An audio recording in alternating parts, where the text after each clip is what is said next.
რა შედეგი მოუტანა რეგიონს ძვირადღირებული პლანშეტური კომპიუტერებისა და ლეპტოპების შეძენამ და ვისერგო აღნიშნული ტექნიკა.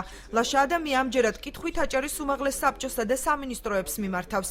არასამთავრობო ორგანიზაცია ახალგაზრდული ინიციატივა მომავალი საქართველოსთვის თავმჯდომარის განცხადებით 2 წლის განმავლობაში აჭარის მთავრობაში უმაღლეს საბჭოსა და რეგიონის 4 სამინისტროში 250,000 ლარის ტექნიკა შეიძინეს.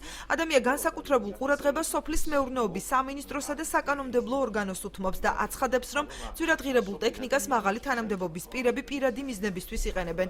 ლაშა ადამიანის განცხადებით, მხოლოდ უმაღლეს საბჭოს 4 პლანშეტი და 18 ლეპტოპი აქვს შეძენილი, რისთვისაც საკანონმდებლო ორგანომ 58,735 ლარი დახარჯა.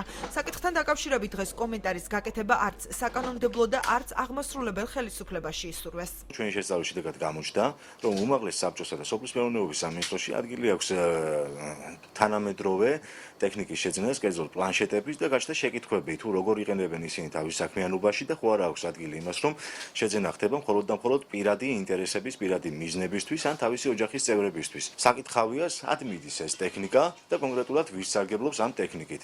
აგრეთვე საინტერესოა სოფლის მეურნეობის სამინისტროსთან დაკავშირებით, ვინ სარგებლობს ერთი-ერთეული ტექნიკით და ეს ხო არ არის უბრალოდ მინისტრების სურვილი და მაღალი თანამდებობის პირების სურვილი, რომ ისარგებლოთ თავის თანამდებობრივი უფლებამოსილებით და შეიძინოს ძვირადღირებული ტექნიკა.